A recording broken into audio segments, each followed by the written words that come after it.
You're listening to Civic Media.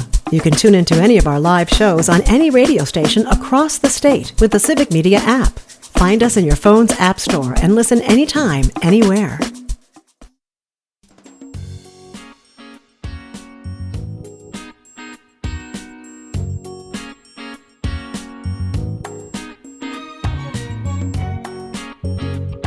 Live across Wisconsin on Civic Media, you're listening to Mornings with Pat Kreitlow, powered by Up North News. Now, from our Lake Wissota studio, here is the founding editor of Up North News, Pat Kreitlow. 8:06, good morning. Nice to have you back here up north on this Friday morning, August the 15th. Coming up later this hour, we'll be talking to Mike Clemens. He's with the Packers down in Indianapolis. Caught yesterday's joint practice between the Packers and the Indianapolis Colts.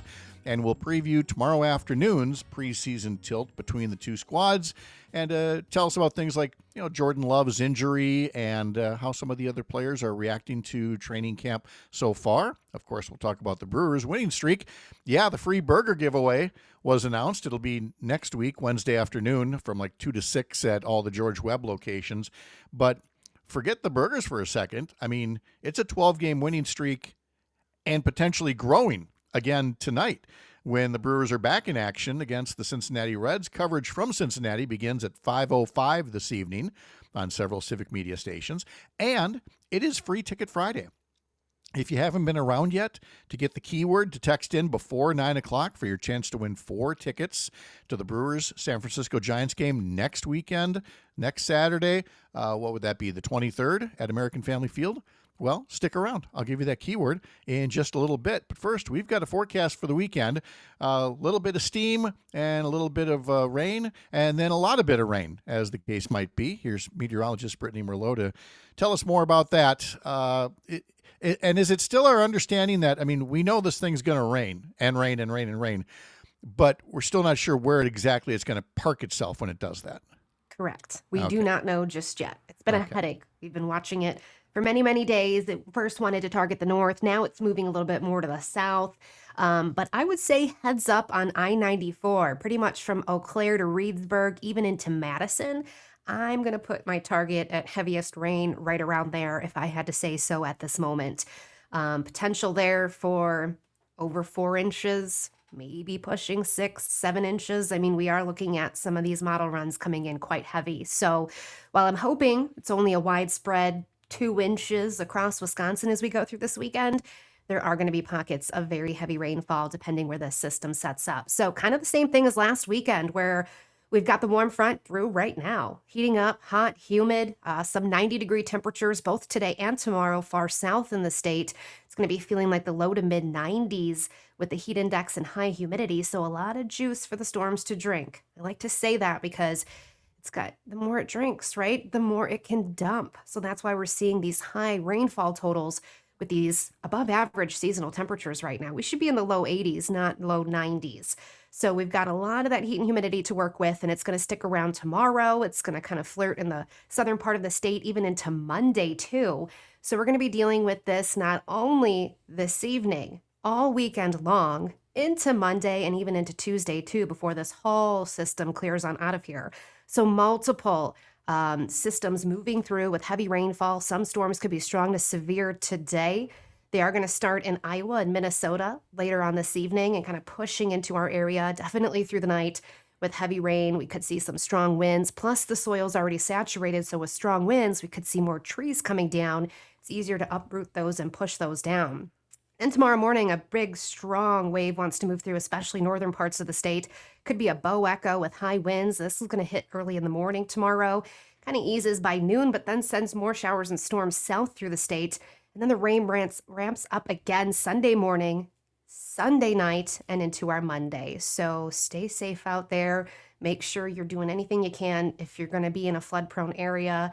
I wouldn't want to stay there, honestly, especially if you're by some rivers. If we got 4 to 7 inch totals possible in the state. Yeah. Oh, no, it's 7 inches definitely. That was kind of our benchmark. If we ever got 7 inches of rain, we could count on water in the basement. That hopefully we've addressed through a remodeling project. But anytime I hear that, I still get nervous that might be the case. Obviously, the place where people should be is their local civic media radio station to hear all the latest. But do you, by chance, in episodes like this, do you and other civic media folks, go right to, some social media platform to put updates on if people can't be by their radio? Oh, yes, absolutely. Social media, definitely the place to go. I'm doing updates. I know definitely other people here are as well. It's kind of the fastest way to get to you, if we can, to your phone. So if you can, check it out. We're trying to keep you safe. Just keep connected to Brittany all weekend. That's really what we're trying to say here. Brittany, thank you so much. Hope it goes well, and hope you otherwise have a really nice weekend. Thanks. You too. All right. Now, Dr. Kristen Lyerly is normally here at this 8 a.m. hour on Fridays, but as many of you know, she is traveling this week, and in fact, we'll let her explain it because she put up a post on social media yesterday that I thought I would share with you, a little commentary from her. She's at a medical conference in Lima, Peru, as she's about to tell you, and has some observations based on what she has seen of the government down there and some of her conversations. So about 90 seconds here. Give a listen to Dr. Kristen Lyerly, her latest social media post from yesterday. I'm in Lima, Peru right now, and what I'm seeing here is giving me serious perspective on our own American democracy. I was invited to speak at the Peruvian National OBGYN meeting to talk about rural maternal health, among other things. And I'm learning a lot myself. Peru is navigating some real governmental challenges, protests, political instability, questions about democratic institutions. Does that sound familiar? Well, this eye-opening experience is making me recommit to something really important about what's going on back home. And it's this. Democracy isn't something you just have. It's something you actively have to work for every single day. Watching the Peruvians navigate these challenges reminds me that in America, we can't just assume that our democratic institutions will protect themselves. We have to show up, we have to participate, and we have to make our democracy a priority. Because democracy only works when we make it work. There's so much need right now, and so many ways to pitch in. You can volunteer at a local food bank, join a peaceful protest, run for something, help out a neighbor in need, and more. There's a place for every single one of us in this fight to save our democracy. So ask yourself, hey, where do I fit in? There's Dr. Lyerly reporting from Lima, Peru, and it begs two questions. First, can we outlaw whatever horns I'm hearing honking on the streets of Lima? Yeah, I was losing my mind. That's producer Parker Olson and I commenting on the traffic in Peru. Question number two is, when do we draft Kristen to run for governor? Because, I mean, that was extremely well put. And she's right. She's right when she says run for something. She's run for something twice. Let's do it again. Let's get her drafted. She's not here. She can't say no, right? You are the ultimate recruiter for governor races. Apps for anybody else. Yes. In fact, yesterday I spoke with somebody who is contemplating a run for Congress in the 7th District. I spoke to somebody who's contemplating a run for legislature. And I'm always flattered that people want to ask, my advice on things. And, they always kind of, hint that, are you going to run for something? And I always love that I get to be now in this position, amazingly passive aggressive at suggesting that other people should be doing that because I've done mine. And I'm very happy where I am trying to cheer on the cause of democracy from here, as Kristen likes to say. You could do it. Yeah. I believe I could. And I choose to stay right here. And I will get up early in the morning for that to avoid all the other stuff that I used to do back in a younger life. I had so much energy back then. I was young, skinny. It was the way it should be. I looked up a little bit about Peruvian democracy just based on what Kristen was saying in her reel there just now. And it really is striking to see the potential parallels to what is happening in this country here.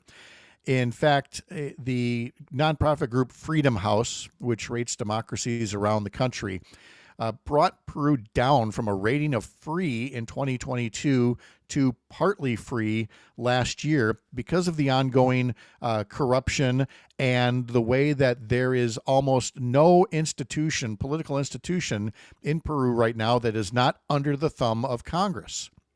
And frankly, that's something we could be saying here too, is how many more institutions will be under the thumb of the president rather than 3 separate independent branches of government. It's worth wondering out loud if this is really the path that we want our democracy to take. So I appreciate Kristen bringing that up for us. Let me talk briefly about the state budget surplus because it's shrinking, and that's okay. There's a new report out by the Wisconsin Policy Forum that has looked at the new state budget, looked at all the spending hikes for things like special education, childcare, roads, hospital revenue, and also looked at the income tax cuts that are coming, $1.5 billion in tax cuts over the next 2 years. Now, as a result, that's going to bring state reserves down by about $3.6 billion. Good. Remember, at one point, the state budget surplus had hit $6 billion. $6 billion just sitting there. Now, even after reserves are depleted, according to the report, the state will still retain its $2 billion balance in its rainy day fund. And so that would bring total estimated reserves 2 years from now to roughly $2.8 billion. And by the way, I would remind you, the rainy day fund has never been tapped.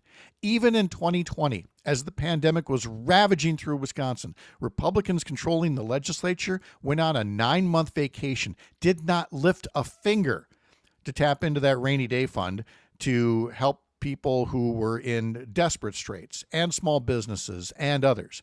We managed to get through it anyway, but it was a lot harder than it should have been.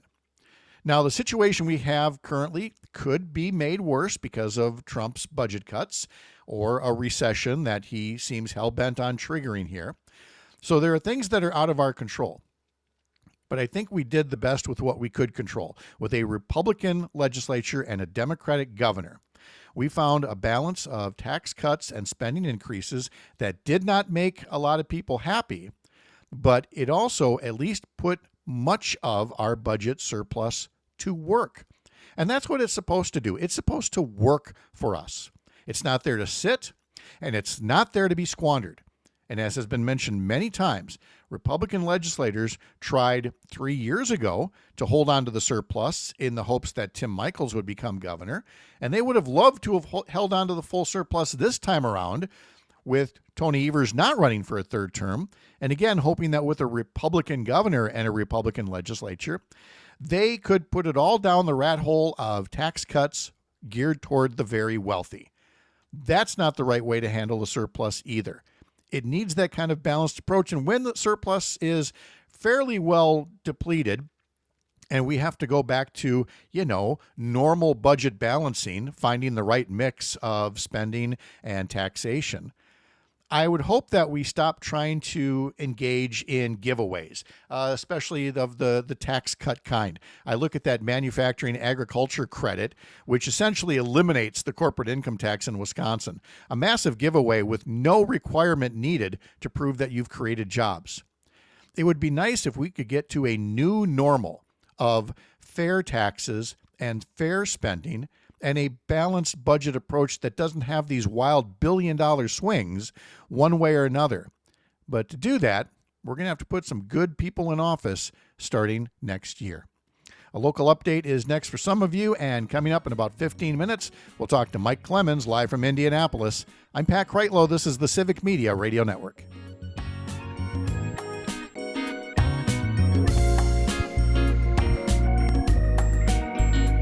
Oh, you want that word? Yeah, here's the keyword. First, F-I-R-S-T. Go get yourself some Brewers tickets. Text it in.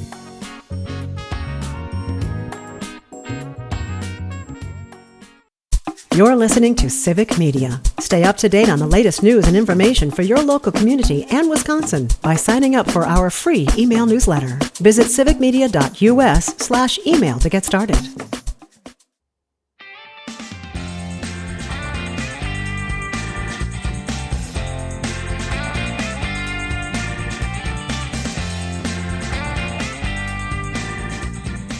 Hey, remember, it is Free Ticket Friday, and if you didn't hear me, blurting it out right before the commercial break, the keyword is FIRST, F-I-R-S-T. Head over to the Civic Media app. call up any of the radio stations on there, use the text feature, and text us the word FIRST, F-I-R-S-T. There will be more keywords, more chances to enter throughout the course of the day. And at the end of the day, all of those entries that came in statewide, one will be chosen to win tickets for club-level seats to see the Brewers versus the San Francisco Giants next Saturday, August 23rd. But again, you've got to send us FIRST, the keyword FIRST, by 9 o'clock. And that's if you use the text feature on the Civic Media app. However, you can also use the voice note feature on there, and you can leave us a little audio note as well with a comment or a question or a suggestion, and we will listen to those and maybe pop those up on air as well. And if you can't catch something that we talked about earlier, I would highly recommend that you pod this program. Head over to Spotify and follow us. Head over to Apple, subscribe to us, whatever you prefer, and take us along with you. We'd prefer, of course, that you listen live across the Civic Media Radio Network, but we have all of these other options for you to give a listen as well. For example, you might have missed it in our 6 a.m. hour when we talked about the Wausau mayor and the purloined absentee ballot drop box from about a year ago, when Wausau Mayor Doug Denny took it upon himself to remove a ballot drop box that was being installed outside of City Hall. That's a no-no. And ever since that time, the State Department of Justice said it would lead an investigation. The Wausau Ethics Board has investigated, and they have a hearing set for September 5th.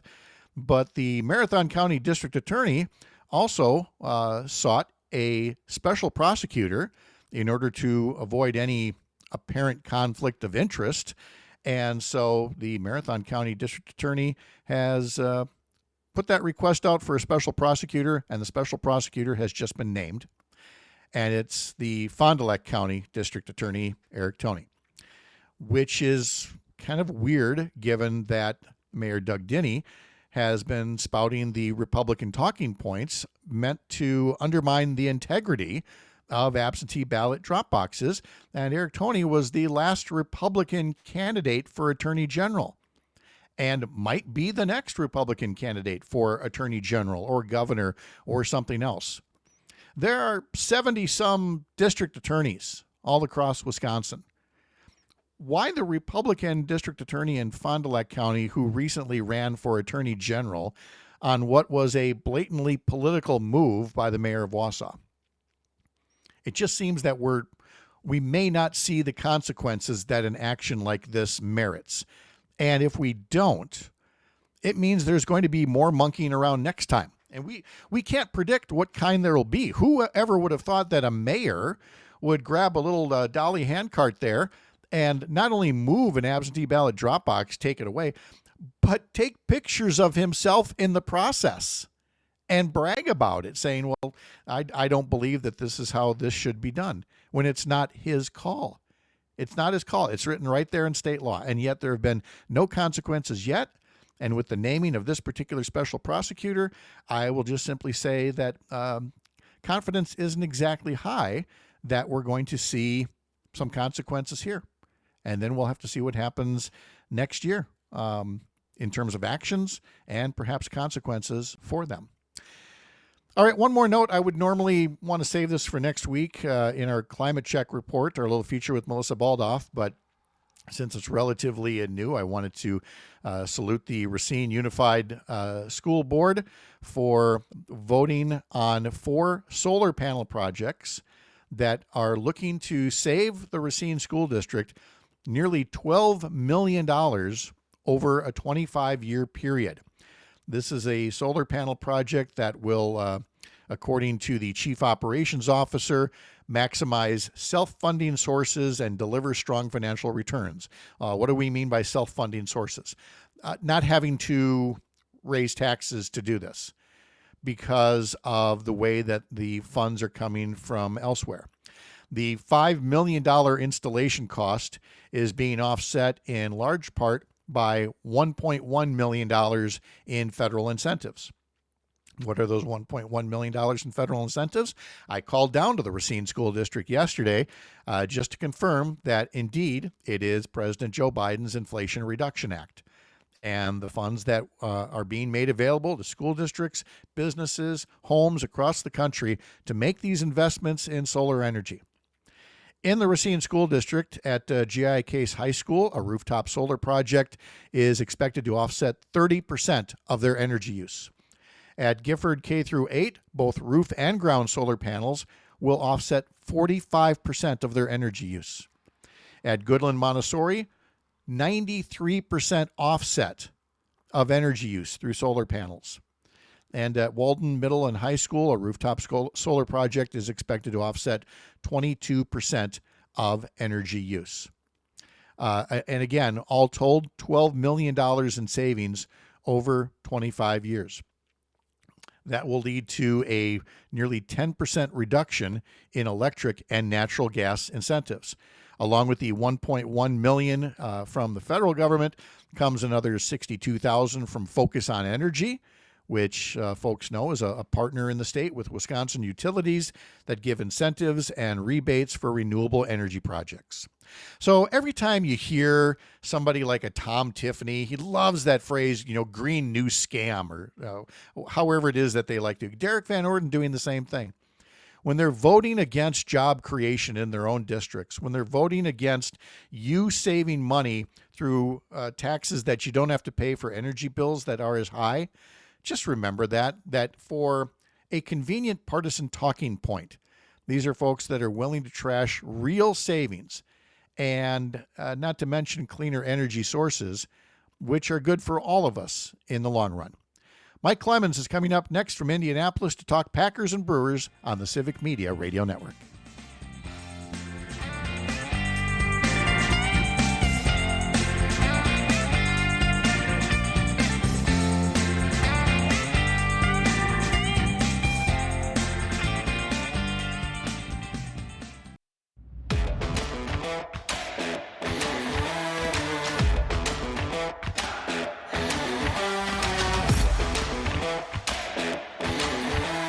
Welcome back. Once again, it's Free Ticket Friday here across the Civic Media Radio Network, and this hour's keyword is FIRST, F-I-R-S-T, like first base or first inning.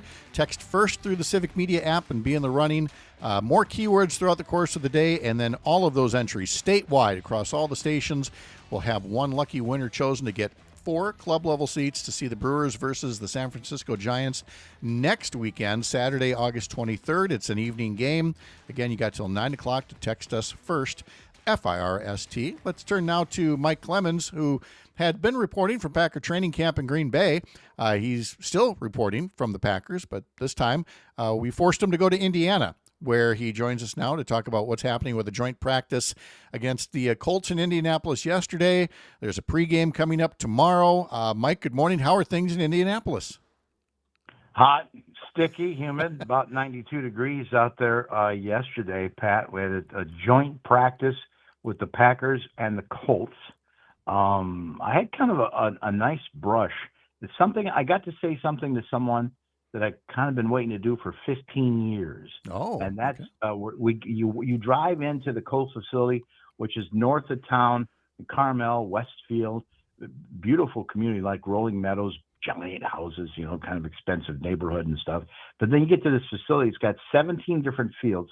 Honestly, I think that probably used to be a place where they had horses that could graze and stuff, back in the day, because it's all fenced in.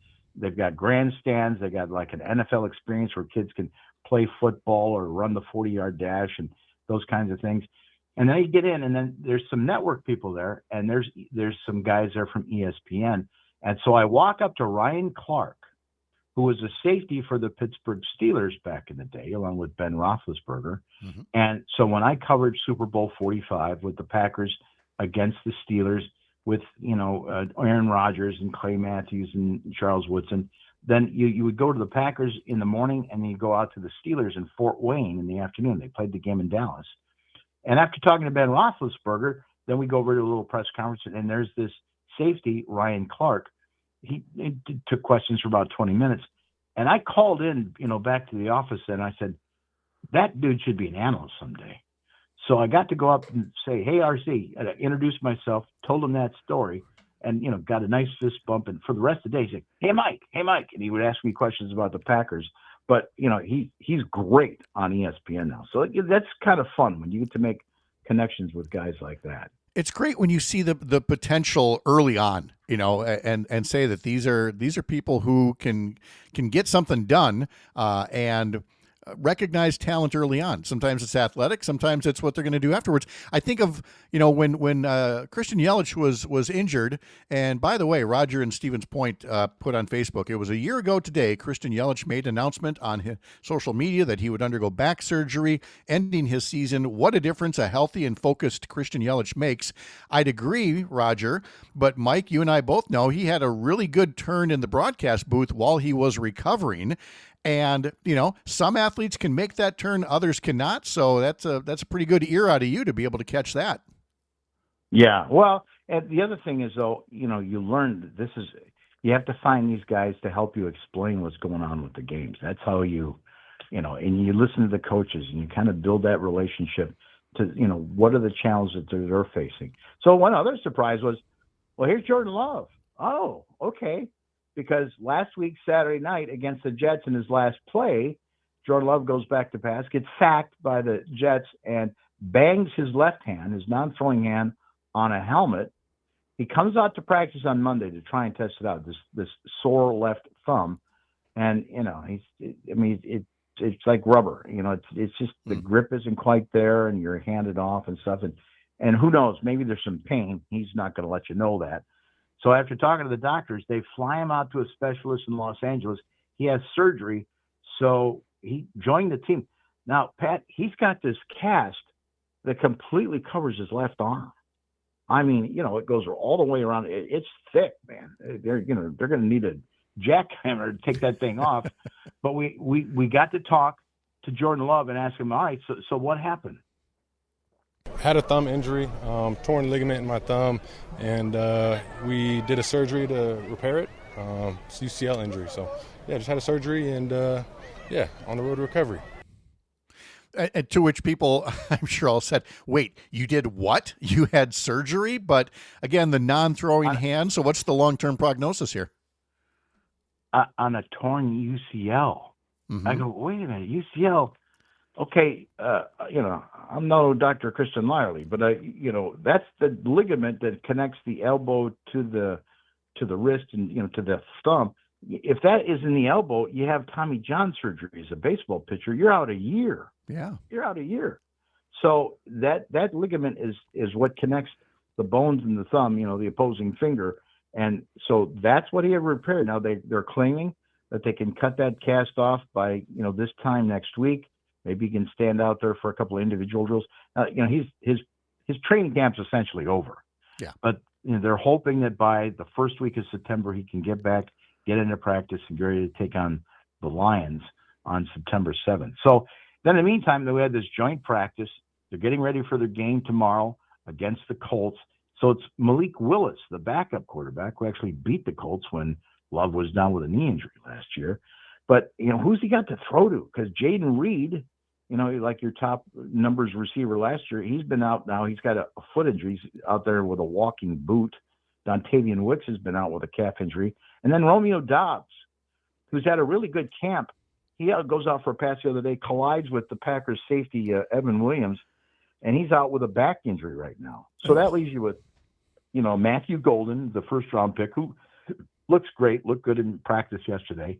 Malik Heath, undrafted guy that's had for a year or two. McCole Hardman, who they picked up in free agency. So after practice, I go to another one of those sources, and that's Tucker Kraft, the tight end, who's kind of out there helping direct traffic and getting guys lined up before they snap the ball. I asked a very sweaty and tired Tucker Kraft, the tight end, how do you think this practice just went with the Colts? Some of our youth showed a lot. When we're out there, the importance is knowing what to do and doing it at a really fast speed at a very consistent level. So our youth showed a little bit, some instances with the injuries we have on our depth chart. So we had guys coming up and, playing. We're out here full pads expecting big things from some of the guys that we're elevating. And we left some meat on the bone, I felt like we're out here, we were doing a good job competing, but we know the level that we expect to play at, and I personally just didn't think that we we didn't empty the tank. So is that what you'll be looking at most then in tomorrow's preseason game? Yeah, I think so. They're going to be looking at some of the battles they're going to have at wide receiver. I'm really curious about running back because after Josh Jacobs, who are they going to have? We asked LaFleur that, and I said, what are you looking for in a backup in Josh Jacobs? He said, another Josh Jacobs. So they've got this kid that they drafted in the third round last year. He's been nothing but injured. And his name is Marshawn Lloyd. Now he got back on. He got a couple of snaps in yesterday because he was out with a groin injury at the start of this camp. So whether or not he gets in there tomorrow, number 32, we'll be looking for that. But that battle at backup running back, to be sure. Yeah. Let's turn our attention to the Brewers, still streaking, 12 and counting. Free burgers coming next week, next Wednesday afternoon, 2 to 6 at those George Webb restaurants in southeast Wisconsin. That's got everybody happy, but, I mean, let's not forget the streak's not over yet. They could pick it up tonight against Cincinnati. Pregame begins at 5:05 on several Civic Media stations. So, again, Mike, we're trying to enjoy the ride here, but 13 would be mighty nice, shades of 1987. Exactly. And, I was around there in 87 when they did it then. That team back there did it. And then, I was working on a station, The Mix, at the time, with a guy named Mark Richards who did the afternoon show. And so they sent us out to George Webb's to do a live broadcast. And, people were standing in line for 2 hours to get one of these free burgers. 167,000 sold that are served that day. And by the way, fun story. You know who Mark Richards is today? No. He's the voice of the Brewers at American Family Field. He's the public address announcer. Oh, wow. At the Brewer games. Okay. Yeah. So there's all that. And that's just kind of that special stuff, that's going on at the ballpark these days. And so, Brendan Woodruff, their veteran, remember Merlin Olsen? Yeah. The defensive line. This guy reminds me of Merlin Olsen, the longtime the Rams. He does kind of, yes, yeah. Yeah, just big, reflective. Wasn't he in Little House on the Prairie and acting? And then he was a play-by-play guy for football. So I went to Brandon Woodruff and I said, everyone's talking about, they kind of sense something like, Euchre passed and you're thinking about him every day and how Pat Murphy has kind of stepped into that role. And, there's more than just, getting walks. Getting singles where the drop at the right place, stealing bases, making outstanding plays in the field to keep this streak going. Do you think there's something special going on? It's funny you mentioned that. I mean, who couldn't, help but think that in the Mets series, right? That was his last series, Ukes, and just how those games played out, like incredible. And, there's something to it. And, magical is a good word. I mean, it's been fun. It's just cool to be a part of. You don't realize when you're in it, but like looking back, like you see how those games played out against the Mets series it was incredible. It really is on par with how Dodger fans were feeling after the passing of Vin Scully, that you want something magical to happen, in tribute to somebody that was part of the team for so long. So yeah, I'm seeing signs in the stands now that just simply say Euchre Magic. And why wouldn't you, right? Wow, Pat, that's a great connection. You're right. Mm-hmm. Yeah, Vince Scully and, just something special. And then they go and win the World Series last year. Yeah. So, tonight they're in Cincinnati, open a series against the Mets. If they win tonight, that'll be their 13th row, ties the franchise record. And I'm sure they'd love to, get into the record books with 14 or more wins just to keep this thing going as long as they can. Oh my goodness, yes. Why not? Now I'm looking on the website here, on one of the websites, and Quinn Priester's listed as a probable starter for Saturday. Jose Quintana for Sunday. I am not seeing. It still says TBD next to them for tonight's game. And I wonder, and I'm being a little flippant here, Mike, but tonight's game is one of those Friday night games that sometimes people are going to turn on their TVs and they're not going to find it. And they're going to discover once again that some of these Friday night games, they end up on Apple TV.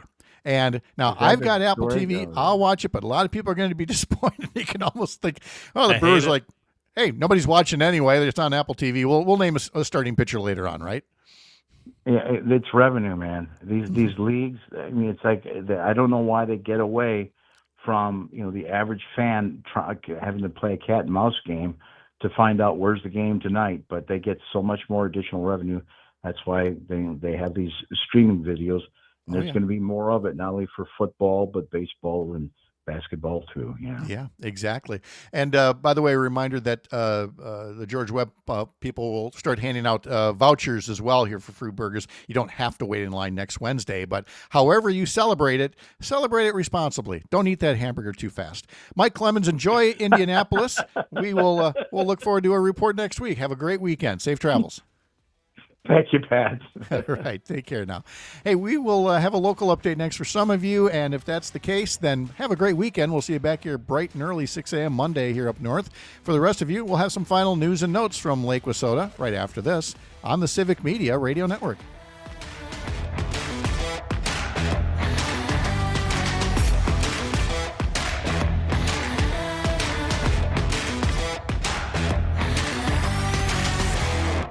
You're listening to Civic Media. Find the latest news, information, and archives of all your favorite shows on the Civic Media website, civicmedia.us.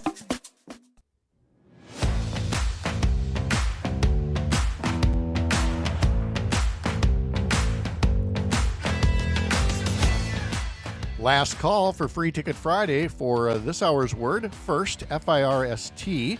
Use the Civic Media app, text that our way, and be in the running for a statewide drawing at the end of the day. Several keywords throughout the course of the day, so several chances to enter and win 4 tickets to see the Brewers versus the San Francisco Giants next week, Saturday, August 23rd. It's an evening game. You need to be able to receive electronic tickets on your phone and be able to use them at the ballpark. So keep that in mind and maybe send us the word first sometime in the next 6 minutes or so. Senator Tammy Baldwin will be in the Milwaukee area today, joining County Executive David Crowley and Mayor Cavalier Johnson to visit the areas impacted by extreme weather and flooding events. On Thursday, Senator Baldwin called on President Donald Trump to approve Governor Tony Evers' request for federal support in order to respond to all of the storm damage in Wisconsin.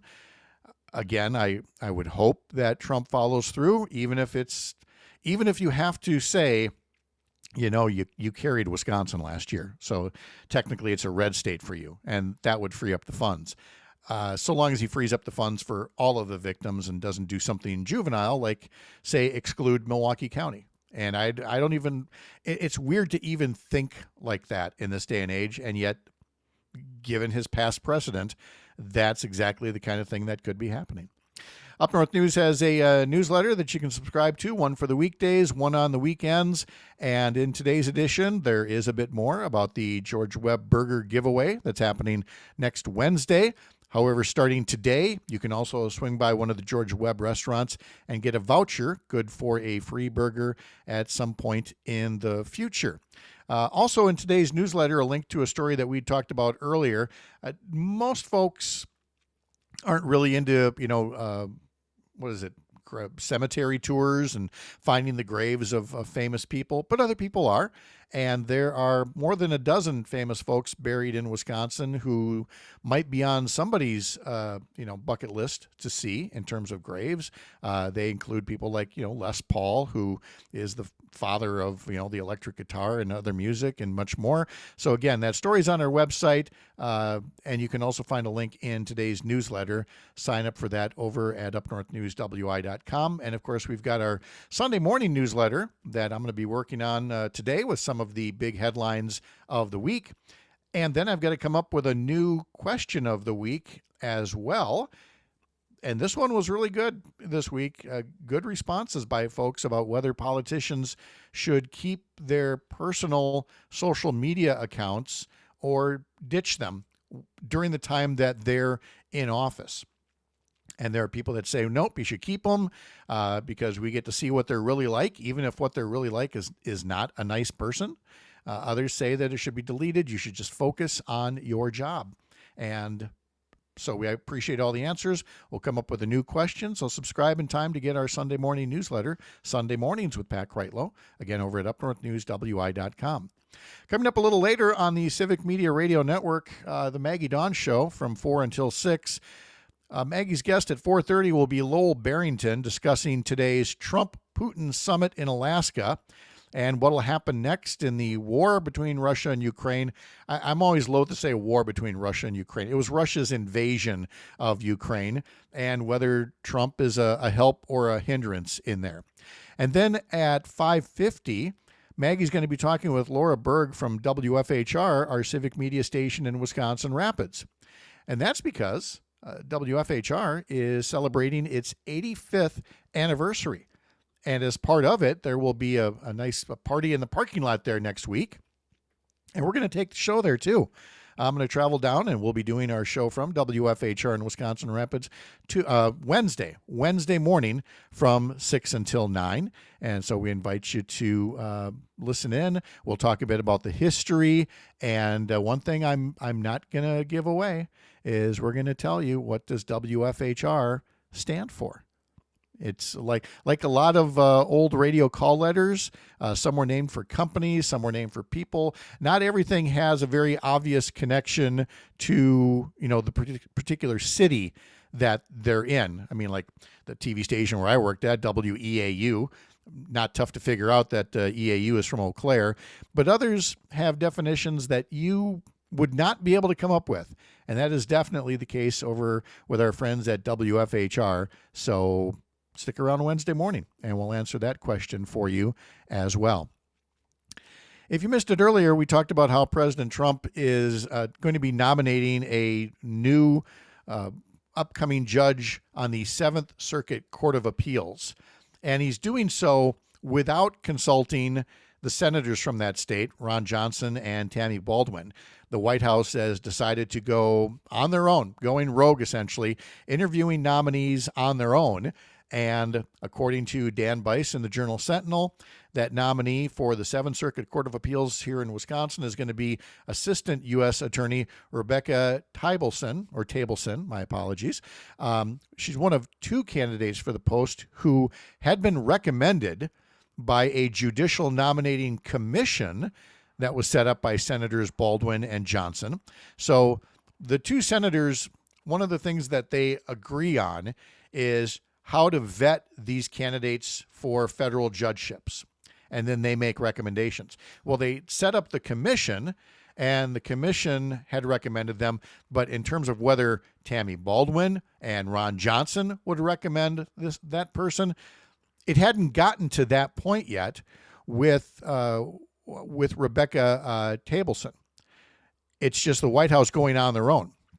It could be, of course, because she's got strong conservative credentials, as Dan Bice writes. She's a member of the Federalist Society. She was a clerk for Justices Antonin Scalia and Brett Kavanaugh. She's been an assistant U.S. attorney in Milwaukee for nearly a decade.